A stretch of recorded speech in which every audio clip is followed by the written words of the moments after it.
everybody.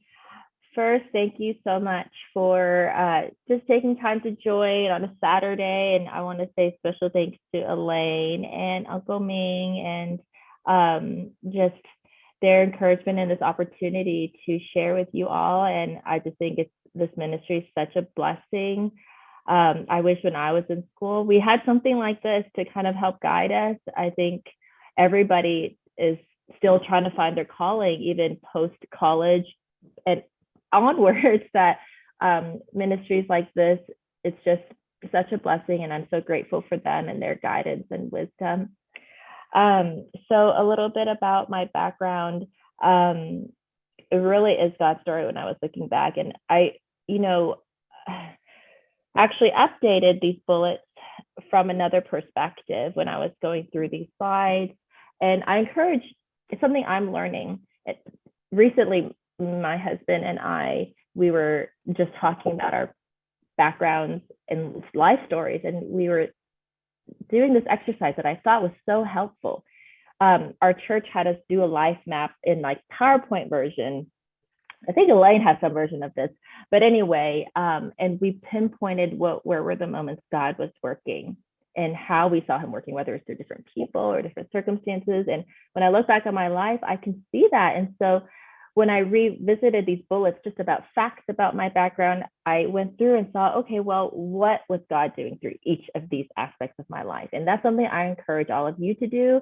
You could do a version of this and trace God's hand in it. I think that will actually help guide you towards your future and God's calling for you. So for example, my background, my career area is kind of, there's some overlap between accounting and entrepreneurship and business and also education. My background, so I was born in Beijing, grew up in Canada and Plano, and I think that background, and my parents are immigrants from China. And so they were atheists, and that helped me connect a lot with international students going forward in the future. And I think that stirred in my heart just a connection and love for diverse cultures, which is, I think that reminds me of God's mission to us to go out to the ends of the world, not necessarily physically, literally, but God brings the international people around us too. And faith, okay, so my faith is really the foundation of everything, but I didn't become a believer till I was in middle school. My family moved to Plano, and that set my purpose, identity, and values through my youth ministry and various college student ministries and lots of life challenges in my life. God really encouraged me of his purpose and my identity and values. Passion. So this is where I saw God moving and combine my personality and interests to help me see what he wanted me to do for his kingdom. And so some of my passions, first, of course, is God, and then my family, but also I really love mentoring students and also finding ways to integrate faith through everything that we do. I know Elaine's ministry, Called to Work, and there's a lot of associated ministries like that really talk about how do we live holistically to integrate our faith into everything we do, whether it's education and work, and also holistic education, not just this class is about accounting or science or chemistry or history, but how do we integrate those so that we can help see things from a big picture and see how things connect. My church and family, that's really provided community and discipleship to me over the years. I grew up in Plano Chinese Alliance Church in Plano, but currently we attend Watermark Community Church. And we have 3 kids. They are 2, 3, and 4, Joshua, Jackson, and Julianne. And life is really crazy at home, but we are grateful for them as blessings. So throughout church, I look back on my life and saw themes. I always loved serving children and youth and students in international student ministries. And I think that's where God stirred my heart for just mentoring and education. And then in terms of my own education, I studied accounting at UT Austin. And then I later went to work at EY and another local CPA firm. And that's when I started studying at Dallas Theological Seminary, just to get a foundation of the Bible and how do we connect a lot of biblical principles into our lives. And Now I currently just started a program at Dallas Baptist University. It's a interdisciplinary program on leadership studies from a biblical perspective, from a servant leadership perspective. And I just really love the connection because you could see UT Austin, that was like a very, secular program. And then DTS is a very, very heavy Christian values and principles. But then the current program I'm in, it kind of connects both. So I love that. And then my career path. So I actually started young when I was in, I guess, maybe, I can't remember, 14, 15, 16. I was raising money for a missions trip, and God gave me an idea one day to maybe teach piano lessons to the kids in my neighborhood. And so that was probably my first job, but that started my love for education also, and for kids, and how to use the skill that you have for God's kingdom. And that was really great because it not only helped me raise money for that trip, but gave me the idea of, entrepreneurship and how people can use their giftings for God's kingdom. So that was the beginning. And then I continued to tutor when I was in high school and college. I worked after college at Ernst & Young in the Dallas office in tax accounting was my background.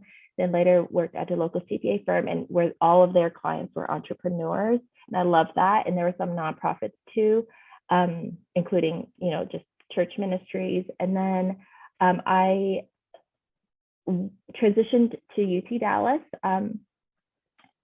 part-time initially. I just started teaching there in tax and accounting communications, where Elaine actually was one of our guest speakers one time. I was so thankful to meet Elaine and Uncle Ming there through the CO Global, which is the wonderful student leadership ministry. And that was also, I can share more later, but that was a God story and how he led me into that field, because I was praying for a way to use my accounting background and experiences to help students, and specifically international students. And it was so crazy because at that time, I actually had lost my previous job, and God just provided this one at UT Dallas. And previously I was volunteering at UT Dallas just for English classes for the students on the weekend. And the position that opened up allowed me to work directly with so many international students that were all studying accounting. And it was just a great experience that I got to share my experiences to help the students. And sometimes the conversations led to more than just their degrees, although that was important, but also we talked about careers and just the purpose of life, and sometimes about faith. So that was exciting to just partnered together with other, whether it was other ministries or churches, or, Elaine and Uncle Ming's ministries, just to see how the students got to grow together. And then my husband, so along the way, I can share more about this, but accounting and all of this actually led, and what God was doing led me ultimately also to connect with my husband, and we got married. And anyway, it's really God thing. So all to say, you don't know why certain things happen in your life, but if you look back, you will trace that. So anyway, okay, so I appreciate Uncle Ming. He had a slide about just kind of what to cover in terms of content that might be helpful. And I would love to make this session just as helpful as you would like it. And if you have specific questions, I'm happy to. I think I see a chat message here. Okay, let's see. Oh, that was Elaine. Okay. I can go over the slide, but Elaine, I don't know if you want me to pause for specific questions. I know you mentioned this would be an interview format. I think you can continue. We will. Okay. Yes, and the students feel free, and parents feel free to chat and type in the question in the chat. Yeah. So you start. Yeah. Thank you for the amazing introduction. So go ahead and hone into your current job. Mm-hmm. All right. So currently, I'll talk about my accounting titles. Okay. So I was a tax accountant, a senior tax accountant at Ernst & Young, another CPA firm. I then transitioned to be the program director at UT Dallas, overseeing the MS accounting program. I did some teaching and also just overall administration of the program. And then in my husband's business, I support him in various roles. It's a macaron bakery. Services that we provide, what does that look like? So in my accounting roles, we were providing tax planning advice, tax compliance, business formation advice, and then for our macro business, that's what we do. And then for the education side, I'll share more about that next week, but it's primarily on the education side of everything a student might need when they're going through a program. Clients. So when I was in accounting, we served a lot of different clients. So it could be multiple businesses across like healthcare or IT, or I think TI actually was one of our clients, and Intel. And anyway, but there was also nonprofits and individuals. So there was a lot of diversity there. Tasks, a sample day. I mean, it's so different. I loved it actually. In public accounting, if you start in that way, which most people do, and I do recommend that, especially when you're young, you have more energy and time, you get to do maybe something different every day and different things all day, and you're kind of managing your own time. So you might have one day have a IT client, for example, we may be directly following up with clients. We went to the client sites a lot. I would say for me, I was there over 50% of the time.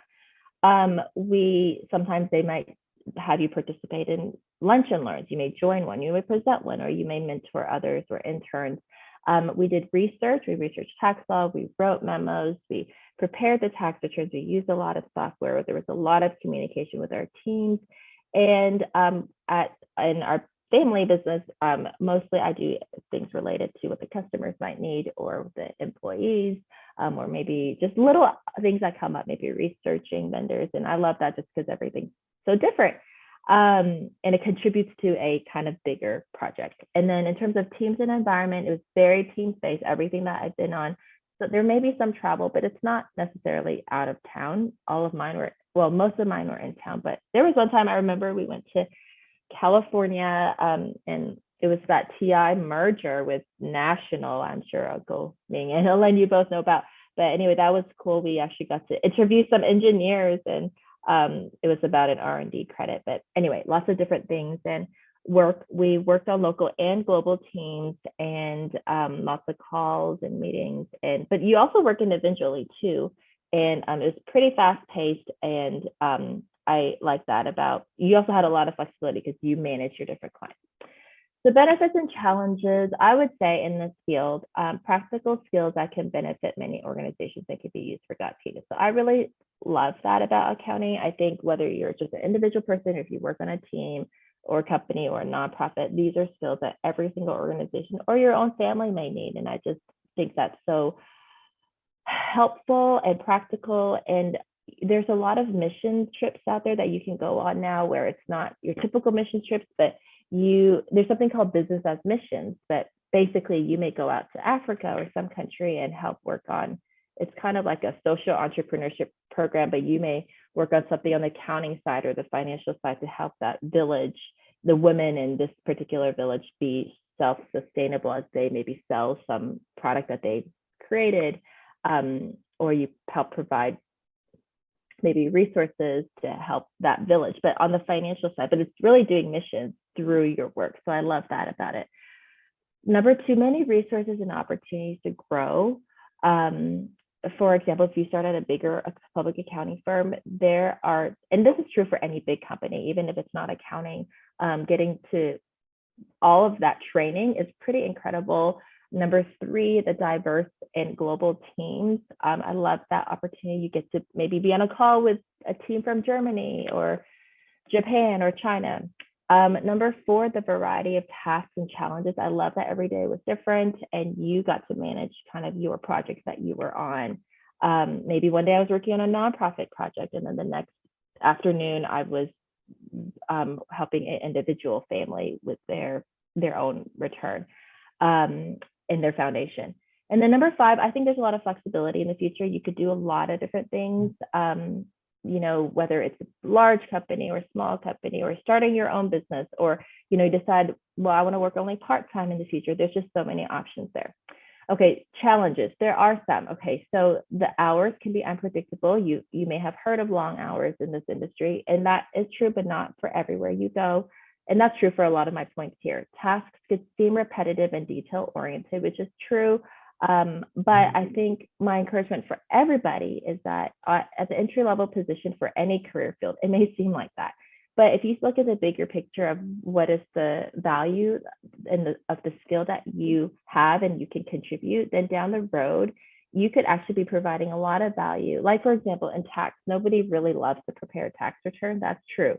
But if you see the real value that you have in understanding tax law, everybody would love tax advice in terms of planning for the future, whether it's a nonprofit or a profitable business or your own family. And so I love that you get to be on the advising side versus somebody may ask, well, what does an auditor do? Well, auditor sometimes goes out to companies. They get to learn a lot about the businesses, but they're kind of like a cop, they're kind of auditing to see if they did things correctly. But I just love that, in this field, you could be an advisor. Okay, despite the tasks being detail oriented. And I also wanted to encourage you, you may take classes in whatever field you're interested in the future, whether in college or high school, but don't be discouraged by your experience in the class. Just because you may have a class that doesn't seem very interesting does not mean necessarily that career field isn't a great fit for you. So I just wanted to encourage you not to be discouraged by just certain limited experiences.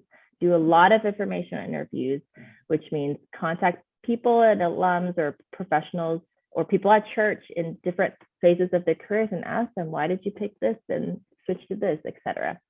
Okay, number 3, there could be a lot of pressure and stress. So I guess that's true for a lot of jobs. And number 4, I found it hard sometimes to find others with similar values because I had the perception that a lot of people in business were all just very cutthroat and didn't care about relationships, but that's actually not true.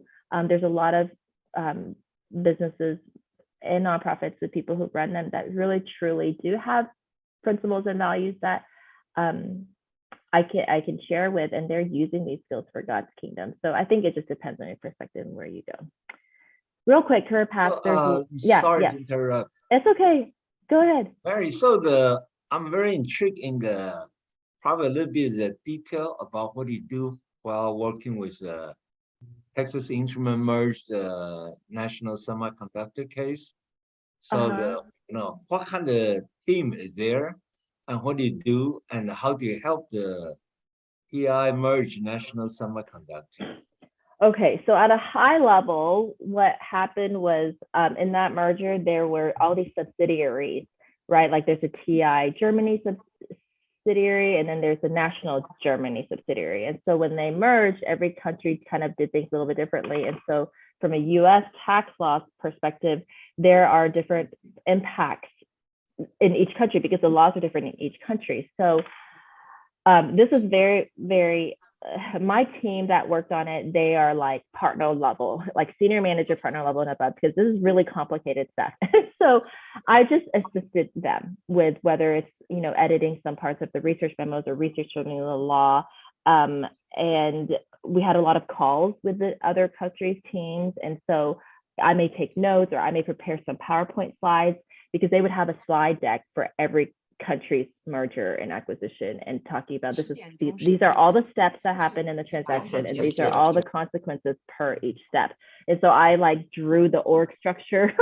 I still remember the little, org structures and what happened, for each step. And it was very complex, very, very complex. A lot of it I didn't even understand, but I understand why it was impactful because any company going through a huge transaction like that want to know what are my tax consequences in every country. So overall, it's a big financial picture. I want to make sure the merge is beneficial or you might run into the huge problem later. Yes, especially because every country has their own tax law and the US tax law is different. Yes. Now, how big is a team from Ernst & Young to work on this merger deal? Oh, well, just on the US side, it was at least 5 or 6 people, just our office that oversaw it. But every country had their own EY team. So there was an EY Germany team and an EY Japan team and an EY whatever, and they all jumped in on these calls with the respective counterparts of TI. So I don't know, total, how many people worked on it? If I had to guess, I don't know, at least 40 or more, 50, 60. I don't know, because there were different teams that got involved too. There's the tax people, but then there's the lawyers, and then there's the merger and acquisition transaction people. And so I love that, you know, you truly get to connect with so many people on it was really a big project. So who's the one actually in charge of this whole M&A project? Had to be a very senior, experienced person. Yes. So I would say the partner in our team kind of headed it. He was a partner. It was an international tax partner with lots of experience. And one of the things I learned through this experience is the importance of being able to put a proposal together and sell it to your client, because essentially they had to win this project. And so to win the project, the partner had to research not just him, but his team researched all this law to prepare together. This was a proposal, and they presented it to them in slide deck format. But he had a whole team. He had like a couple of senior managers under him, and but that was driving the team that drove everything. And then under that, there were all the subsidiaries of the other countries. So what does it take to be a partner to be able to in charge of such a huge project? I'm sorry, what does he need, or what was your question? What does it take to be a partner that can be eventually in charge of this huge project? Well, he was probably in his 50s at the time. So he had been a partner for at least 20 years at that point, and he was involved in lots of these types of organizations. I mean, these mergers and acquisitions already. He was involved with the Intel one with McAfee, and a lot of other ones, but he specialized in international tax for a long time. So for students entering this career field, I think international tax is a great prospect area to go into, because the world is so global now and people care about these consequences. And so in every field, I think anything you can do to become more global minded is better. Yeah. I heard a lot of times say that partner of such a Ernst & Young accounting firm, partner of some kind of company. So what does partner do? What does the benefit to be a partner? Now, how many partners do they have in Ernst & Young? Oh, I have to look that up. I can't even guess, but I would say becoming a partner at 35 is considered young, 35 to 40. So you would have at least 20. Let's see, if you start at 22, so at least 15 years of experience to become a partner at a big firm, and that's considered short. But I'm sorry, you asked me what does it take? What the benefit? What does he do? To be a partner? Yeah. Oh, the advantage? Oh, you have a share of you partly own the company, and so there's equity there. And but the main value they provide is the revenue stream. They basically sell the services. They're not that involved necessarily always in the actual work, but they go out and connect and follow up with the clients and get new business in. But of course, they offer technical oversight of their teams and everything. Because that sounds like a good career path all the way to be a partner of a huge. Yes. That's And not everybody. Young professionals like to go after that. Yes. And not everybody does that through the Big Four, though. That takes it's really a lot to get there, but they can. It's very profitable and a lot of benefits. But a lot of people, maybe they want more work-life balance, and so they may still go the partner route, but at a smaller, middle-sized firm. That's right. Yeah, then they can be partner faster too. That's good. So EY, it's probably just one of the player for this whole merger and acquisition. Yeah. Because perhaps more on the side of the accounting, the business side, financial side. Because for the overall M&A, which I've been involved in for AT&T, we've acquired many different companies. It's a very extensive team. There's a whole program management office, PMO, to oversee the overall merger and acquisition. And then I would imagine that TI, National Semiconductor merger, similar way. Perhaps TI leads that PMO with EY being part of the team on the business and financial side. Is that right? Yes. Are you asking if there was a PMO type of team that worked with all the other teams? I would imagine so. I only saw it mostly from the tax side, but I know that we worked directly with the lawyers and the auditors at some point and some other teams, but I'm sure there was some, another Yeah, so it's team an involved. Yeah. extensive effort for merger and Yes. acquisition. Oh, it's huge. Overall PMO. So what Mary is speaking on is the finance, accounting, tax Yes. side. Yeah. This operation, engineering, human resources, Yes, all yes, around. Oh, And the yeah, whole that I haven't transition even plan. touched That's on. major Yeah. project, yeah. Yeah. Which is very fun. And I've been involved in a few of those. So Yeah. this Yeah, is that's why I good think to, for the youth, have ambition to be in the mainstream of the global business, of the Yes. financial project. This is really challenging. You're And- talking about like hundreds of $1 million business projects, something like And people who want to travel in the future, companies like this, you'll have opportunities to maybe do a 2-year rotation in Asia or some other country if you like to. And you may end up working there, staying there. I know people who do that. Yeah, really amazing resources. and in fact, during COVID, I just saw a report recently. It has the ever growing higher volume in M&A, merger and acquisition, Yes. than before COVID. Yes. Yes. Because And- people couldn't travel and do other things. So they have many ideas. How can we merge? How can we acquire? Yeah. And people So sometimes please say, continue. Yeah. Oh, I was just saying another benefit of this career path is, accounting. It's a very technical skill set, but it's really needed by all organizations. And so some people may call it recession proof or something like that, where no matter how the economy is doing, there's somebody always needing an accountant. So I think at least job prospect wise, you won't have trouble finding a job, but there's just so many potential for opportunities in the future.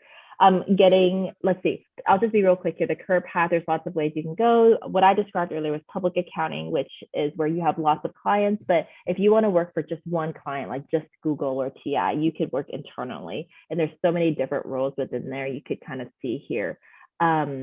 Let's see, financial services, that's, if you want to specialize in like a banking institution or financial institution, but also on the accounting side. Now, government not-for-profit education, that's another route. You may work for the IRS, for example, or for non-for-profit or in education. You may be an educator or an administrator. There's a lot of, paths there. And then you may start your own business or be part of a startup. Everybody needs somebody that understands accounting and finances. So I think there's a lot of opportunities there. This is just kind of high level in terms of skills. Mary, there was a question in the chat. Oh, I'm on sorry. the career path. No Yes, problem. yes. Do we have to follow that step by step? Or is it more diverse, flexible in the career path that you show? It's really diverse. It depends on what service line you want to specialize in. Some people, they just think accounting is just bookkeeping, but it's not. You may start off that way, but if you want to focus in tax or audit or financial services, but understand there is a hierarchy. There's of course entry level positions, and then it goes up to senior. In public accounting, it's very standard. The career path is very standard. You start off as a staff, and then a senior 2 years later, and then a manager 5 years, and then senior manager and then partner. That's the typical route. Let me make a comment here. For any career path, usually you have to start with a technical core competency. Yes. And then you build up your credibility, then expand your opportunity and relationship from business point of view, from a people relationship point of view. Then you build up the management skill, you build up a lot more, you keep learning. For the whole career path, you keep learning, you keep going up, you keep learning, you keep going up. Yeah. So I happen to have this slide, Mary, perhaps you can speak to it. I gave a talk on career challenges and career growth, and we got this from online, it's private public information. Can you speak to this that you were just saying earlier? Oh, this is pretty much what a public accounting firm would follow. Exactly. You start off with the core competency, like what Goming said, and then you later on will take on more responsibility in terms of managing and leading teams and winning the actual business, bringing the business in, and then you're just managing the teams below you to do the technical work. Every company may have different timing in terms of how long it takes to advance to each level, but I would say in public accounting, it's pretty standard. I will say this, your salary may not start off that high compared to people who go into technology or medical field, but your rate of promotion is very fast and growth is very fast. And so, I think there's a lot of opportunities there. Yeah, Great, thank you. sure. Please go back to your slide. So this is Well, that's hopefully interesting. answering. Your career path example is from EY. I didn't realize Yeah. that. Yeah, Dominic found this for me. Yeah, it's from EY. I love that. It's That's why public it's exactly information. what I understand. That is where I Yeah, started. exactly what you were saying. Yeah, So I thought I appreciate just him. pull it up so you can speak to it Yeah, yeah, with yeah, good experience. So this shows about a dozen years, if all things go well, to become a partner, but it may not happen to everyone, isn't it? I would say, okay, so I said 2 years to staff, and another 2 years, sorry, 2 years to become senior, and then another 3 years to finish. So it only takes 5 years to manager. It's actually really fast. The senior manager is probably only another 3 to 4 years after that. And then it's a big jump from senior manager to partner. So maybe 15 years total from beginning to end. But Right. that's considered fast. Okay, good. Thank you. Sure. Please go back to your presentation. Okay, so So I hope that think answered your that's question. So within EY, there could be multiple path and focus. And then the one that we just show is an example for the accounting firm process. Yes. Okay, so I wanted to speak briefly on kind of skill sets that I think are useful for people wanting to go into this field and what you can prepare on right now. So Mary, you need to present again. because I Oh, was that's sharing. why. Okay, I was wondering what happened. Sorry about that. No, it's okay. I'm trying to come back to be able to share it. Sorry, give me a moment. You may Okay, I found it. exit. Yeah. I think. Okay, do you see it now? Oh, no, not yet. Okay, what about now? Yeah, good. Thanks. Okay. Okay, so the next thing I wanted to talk about briefly was kind of skill sets, what you guys can work on right now in preparation for a field like this. And even if you don't do exactly accounting, but something related to business, or even any field, I think this is going to be helpful. So I just wanted this to be as relatable to everybody.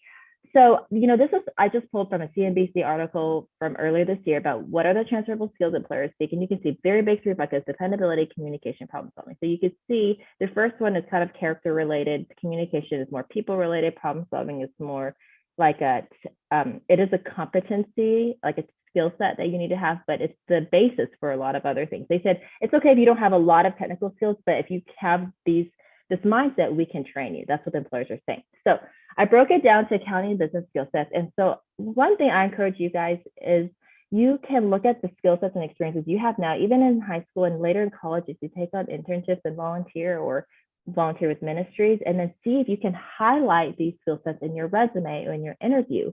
Now, you can't just say, well, I'm a great communicator and I'm a great leader. You'll need examples to back that up. And so my encouragement is, I don't know if any of you have worked on resumes, but when you do, try to integrate these things in and build these skill sets, because they will really be valuable for you for a career field like this or related. So you can see in the left 2 columns, the green and the blue, those are more people related skill sets. You can see there's verbal and written communication, but a lot of people don't realize it's client communication is really important. For example, when I was an intern or even my first job, entry level at EY, I was already at a client side and they were having me, like follow up with the client on different things. So being able to do that is really important, how to be professional about it, and how to be very clear and concise with whether it's emails or presentations, and just establishing a high work ethic standard is really important. Okay, so leadership and project time management, that's really important. And you could do that whether you're intern or any level. Leadership isn't necessary with your title, but I think if you can demonstrate something of influence or an idea that you may have, a new innovative way of improving a process, you could really make that influence. You may volunteer to lead a lunch and learn, etc. Being able to manage your time is really, really important. So in public accounting, you have to charge your time in 6-minute increments. So you actually have to report your time. Like, what did you work on in 6 minutes? Like, what client work did you work on? So that's really, if you think about that, it really forces you to know how to be efficient and effective with your time. So I challenge all of us to do that. If you just bucketed your time all day long and, not in maybe in 6 minutes, but even in 30 minutes, it's incredible to see what happened to that time. Accounting, finance, technical skills, and business acumen, those are really important. That's your technical competency. Business acumen, you could develop that every day. You could just read 2 articles in Wall Street Journal or whatever. So you know what's going on. So you're not only siloed in this is my tax law or accounting law that I know, but you know, how does this affect this new TI merger that happened recently, for example, or what's going on with the economy? What does that do to our this field?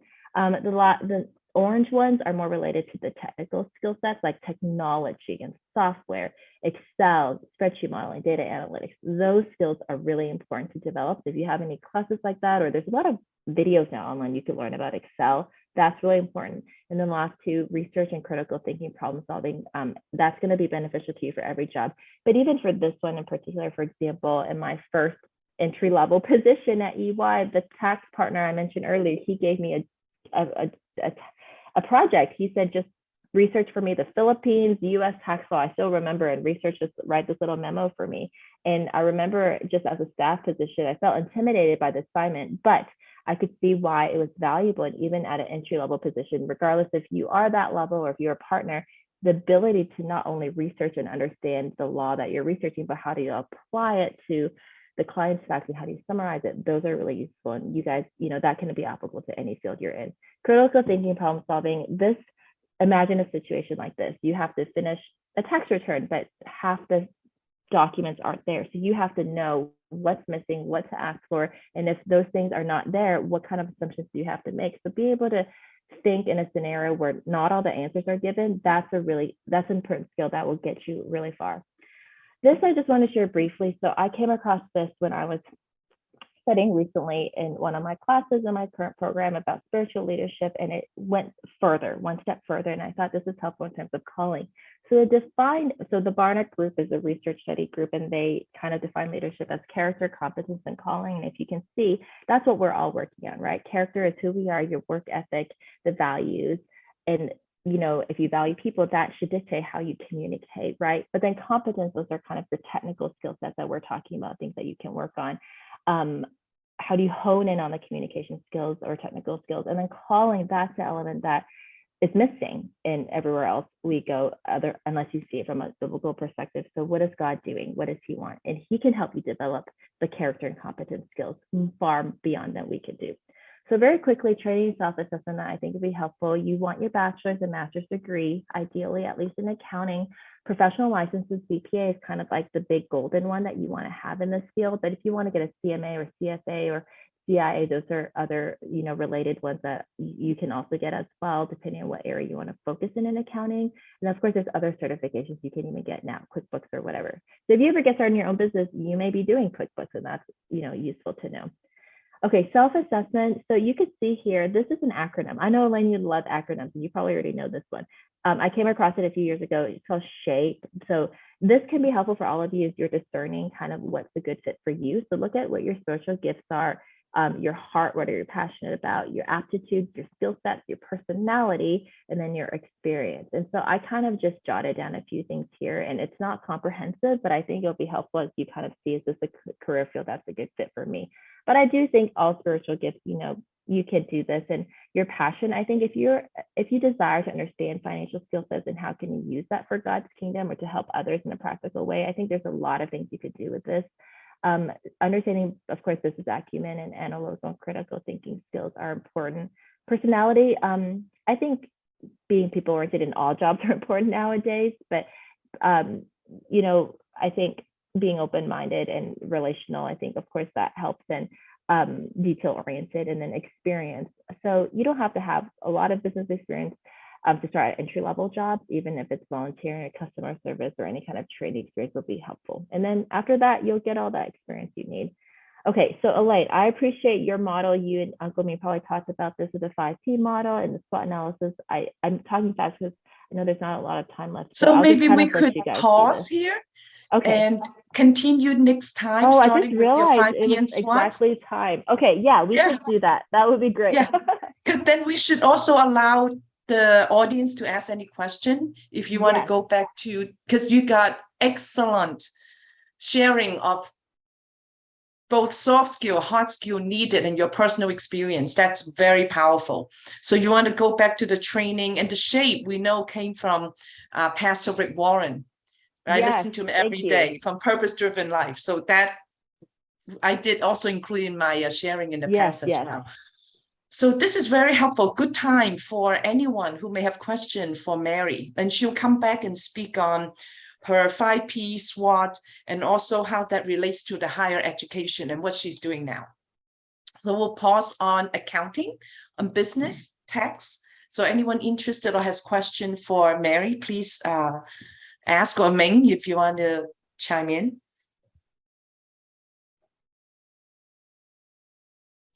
I think Mary's sharing is so relevant. I love your transferable skill. If you want to go back to that slide, and that is true for any career that you're working on. And as Teacher Ming always said, there's the transferable skill, and Mary highlighted in green and blue for us. And we do a lot of leadership training, the soft skill. And then the ones on the right are the technical skill. And just like Teacher Ming always say, we tend to start with the technical skill, and then you grow and then broaden, perhaps, and depending on how God may lead you. So any question or comment from Teacher Ming?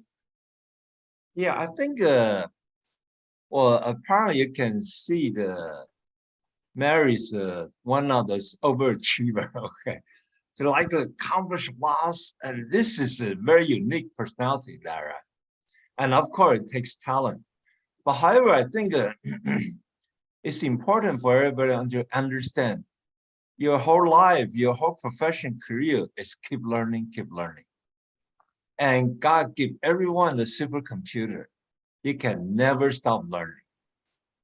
And you can always learn more. And then you can always accomplish more. Okay, so I want to let everyone understand is there's so much opportunity for everybody.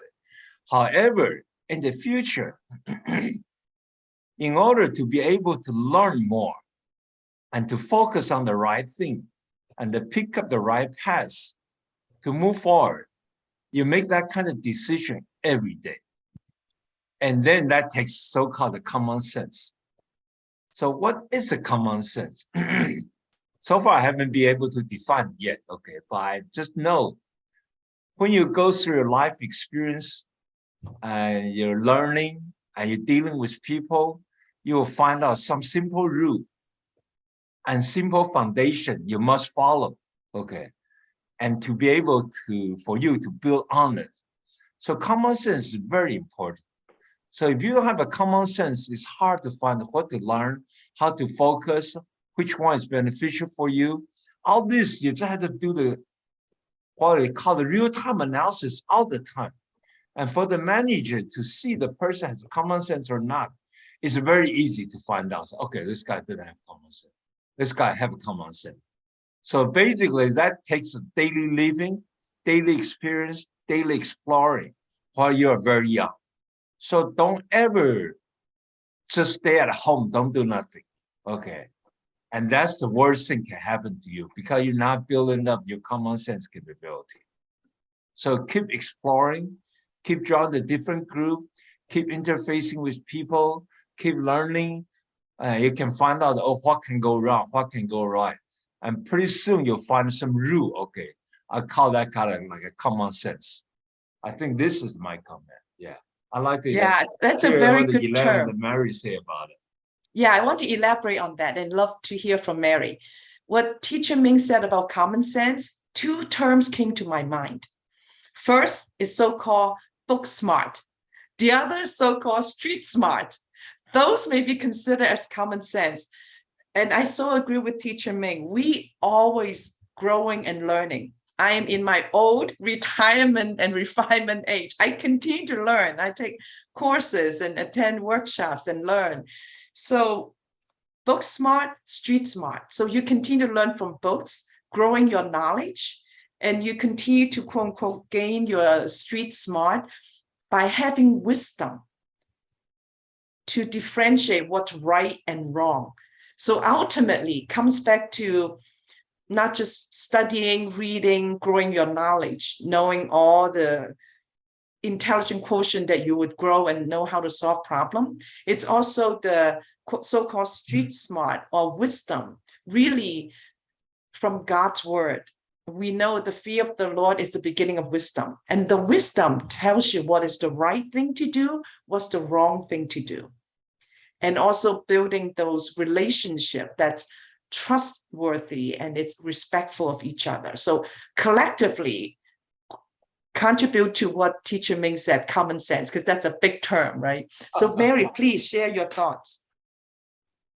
Well, first, I echo what you both shared, and I just think this whole ministry is so valuable. There are so many things that I didn't learn when I was in high school, middle school, that I wish I knew now. And so I think there's an element of, yes, what you only do through the books, but in reality, when you're working, and not just working, but in everything you do in your life, what you were able to learn in the books was actually so limited. So finding the right mentor, y'all are so blessed to have, these amazing mentors here lead you. If you find somebody like that in your life, I encourage you to, stay in touch with them and learn from their wisdom, but also you can be a mentor to somebody down below you. And ultimately, there's things that you could practice every single day to develop these things. I just want to be as practical as possible, like, for example, if every week when one of these sessions, you can take away one little tip and you can practice it.